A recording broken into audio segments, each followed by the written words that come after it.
সেই পাপটার নাম হচ্ছে পর্ন ভিডিওয় লিপ্ত হওয়া, হস্তমৈথুনে লিপ্ত হওয়া। এটা যুবকদের মধ্যে আর যুবতীদের মধ্যে এই মোবাইলের দ্বারা। শুনেলেন হে আমার যুবক যুবতীরা, যারা মোবাইলের দ্বারা অতিরিক্ত পর্ন ভিডিও দেখেন, গত 6 মাস আগে দক্ষিণ 24 পরগনায় একটা ঘটনা ঘটেছিল। একটা 22 বছরের যুবক 80 বছরের বৃদ্ধা মহিলাকে ধর্ষণ করেছে। জোরে বলুন নাউজুবিল্লাহ। ছেলেটা অ্যারেস্ট হয়েছে।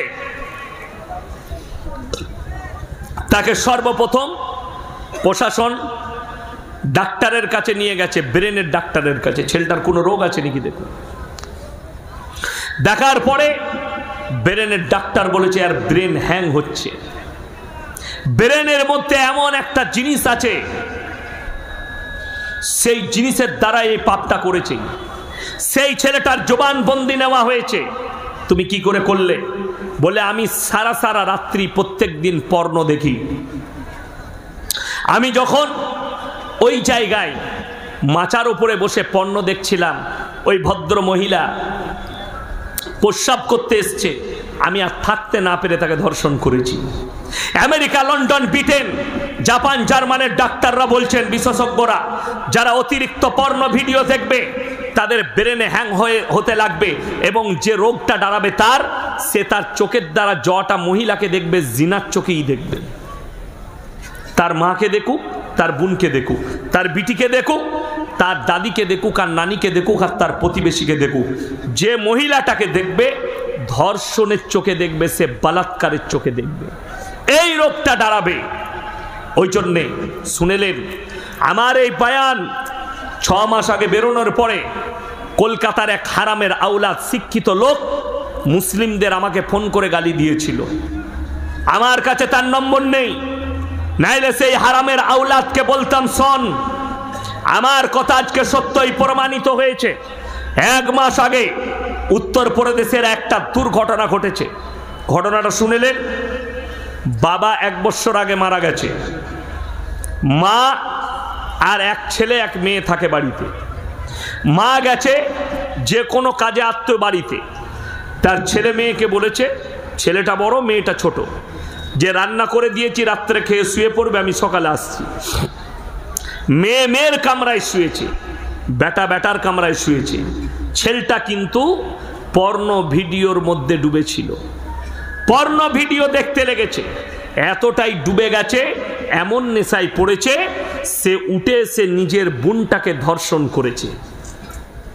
শুধু তাই নয়, ধর্ষণ করার পরও ক্ষান্ত হয়নি। সে যখন দেখেছে যে এই ধর্ষণটা প্রকাশ পেয়ে যাবে, বালিশ চাপা দিয়ে বোনটাকে মার্ডার পর্যন্ত করে দিয়েছে। এটা কোনো বানানো গল্প নয়। মোবাইল খুললে, ফেসবুক খুললে পেয়ে যাবেন, খবরের চ্যানেল খুললে পেয়ে যাবেন। এটা বাস্তব সত্য ঘটনা। এই রোগগুলো আপনার মধ্যেও চলে আসবে। আমার মুসলমান যুবক যুবতী, নিজেকে পাপ থেকে পাপ মুক্ত জীবন করো। যাদের মনে হচ্ছে যে হুজুর পাপ মুক্ত জীবন কি করে করব, হে আমার যুবক যুবতীরা, হে আমার ভাইয়েরা, এই মোবাইলটাকে রাতের বেলায় হারাম করে দেন। অনুরোধ করে বলছি, মোবাইল সুইচ অফ করো, হয় আলমারিতে ভরে দাও, না হলে মায়ের বাবার কাছে জমা দিয়ে দাও, আমি সকালবেলায় নেব। তা না হলে পাপ বাঁচাতে পারবেন না। বেঈমান কাফেররা, তাদের বড় মিশন ছিল যে গোটা পৃথিবীর মানুষের কাছে জিনাটাকে হাতের মুঠোর মধ্যে করে দেব। এই মোবাইলটা ধরা মানে একটা জিনার অস্ত্র ধরে নিয়া। আপনারা জানেন না? আপনার কি মনে হচ্ছে আমি ধরছি? হ্যাঁ, আমাদের মতো মৌলবি যারা ইউজ করছে, আমরা জিনার অস্ত্রটা হাতে রেখেছি, খালি ইউজ করতে বাকি। ইউজ করলেই করা যাবে। করা যাবে না? যাবে না? করা যাবে। মিস ইউজও হবে আর রাইট ইউজও হবে। আপনি যেরকম করতে পারেন, কিন্তু সমাজের বুকে মিস ইউজটাই বেশি হচ্ছে, ঠিক কিনা? 98% মিস ইউজ হচ্ছে। ওই জন্য অনুরোধ করছি আপনাদেরকে যে আপনারা সবাই নিয়ত করলেন পাপ মুক্ত জীবন গর্ব। জোরে বলুন ইনশাআল্লাহ। চলুন এরপরে 3 নম্বর, ওয়াল্লাযীনা হুম লিয-যাকাতি ফাইলুন, এবং তারা যেন যথাযথভাবে যাকাত প্রদান করে। আমাদের সমাজের লোক যাকাত দেওয়াকে মনে করে জুলুম করা, মনে করে না যে আমার জুলুম হচ্ছে, না জুলুম নয়।